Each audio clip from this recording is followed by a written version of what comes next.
And I also want to say that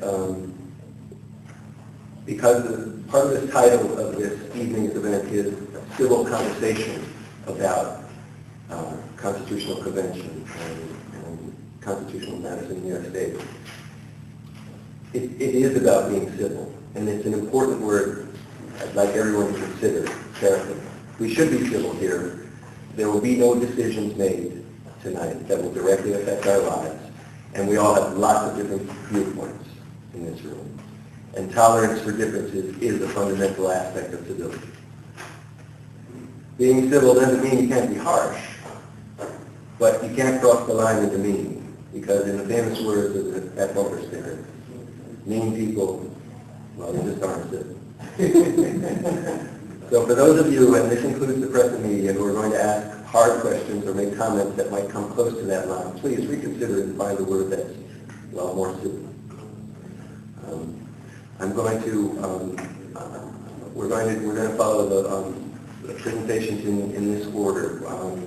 Assemblyman Brian Kolb, who is the minority leader of the State Assembly, will give a talk, and then Richard Brodsky, Democrat from Westchester, will give a talk.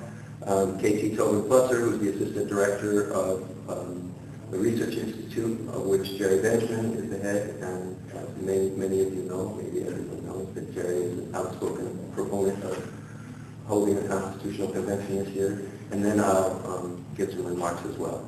And then we'll open it up to the press and then the audience. So, Mr. Kolb, I'm going to sit here. And your choice, either at the podium or you can sit. That's correct. Go ahead. Sure. It might be easier then, since we're all sitting at the table. That's okay with you. Hi, everyone. Good evening. Thanks for being here. Actually, I'm going to just, to start with, is just really make a brief hello and welcome. I think we'd like to get right to the gist of the program, which is discussing some of the opportunities in terms of the Constitutional Convention.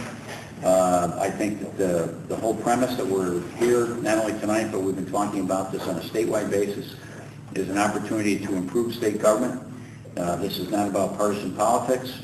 It's really an opportunity to say, is this a good opportunity to convene the Constitutional Convention sooner than 2017, which it's scheduled for as of right today. And hopefully in the coming weeks and months, and as we deliberate the conversation, that we can make those decisions as the legislature, both the Senate and the Assembly, and then of course hopefully the governor, to see if we can move this to being on the ballot in some form or fashion that seems to be the best way to move New York State forward. So really that's why we're here, and I just want to thank the organizers of the event for putting this together, and look forward to the dialogue that's going to take place. Me? Well, I want to again thank my colleagues in the dais and my colleague in the Assembly, Brian Kolb, and the conveners and the folks who are here for engaging in this civil conversation. I appreciate that I've been given credit for coining the phrase civil conversation. As I think is obvious to all of us, it has two meanings. It means, as you heard a moment ago, a certain degree of civility towards each other. But the word civil has a deeper meaning, and it comes to the question of community and policy that I think is at the heart of this. I come to this as someone who in 1997, along with Governor Cuomo, former Governor Cuomo at the time, were the leading supporters of the Constitutional Convention vote amongst members of my own party, the Democratic Party. We traveled across the state, including events in New Paltz, making the case that people ought to vote for a constitutional convention. That vote did not go the way we wanted. It was unsuccessful. I have since then carried legislation which would reform the delegate selection process, but call it convention now. As I think Brian Kolb carries a similar piece of legislation. I'm also the author of a successful amendment to the New York State Constitution, and the author of a whole bunch of amendments to to the Constitution. I draw the distinction between constitutional change and constitutional convention because there's more than one way to change the Constitution of the state. You can do it by the calling of a convention or by the adoption of individual amendments.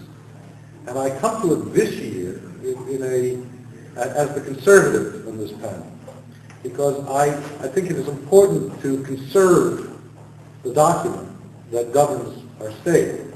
There is clearly a great deal of anger and disaffection at the political class and at the institutions of government which are largely centered in Albany. That anger is an insufficient reason, in my judgment, to call a constitutional convention. The Constitution of the state is not just a political document, it is a social document. It contains things that go beyond how we govern ourselves into what our values and what our policies ought to be. It contains the right, for example, to a sound basic education. It contains the rights of working people. It contains something called the prevailing wage provisions. Those are elements of the state constitution which a convention would put into play. Now, that's not necessarily a bad thing. But those of us who are calling for a convention seem to me to have an obligation to tell us what the Constitution would look like when they're finished with it. This is roughly akin, in some cases, to people calling for plastic surgery, but not telling you what they're going to operate on or how you're going to look after the operation. That is not a good plan. So the call for a civil conversation that I issued to my colleagues in the legislature some months ago was premised on the fact that at this point in the process, what we ought to be doing is telling you what we think it ought to look like once we're finished changing it. Now, I did have on my staff this year, with or without that stuff. Where is it? Bring it in.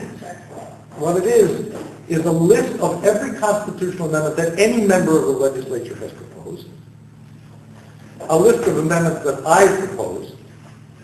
What else? That's it? Okay, those two things. Because I think it's important that you take a look at it. A convention call, just plop it on the table. A convention call that is merely for, by, and about the political class is not a good idea.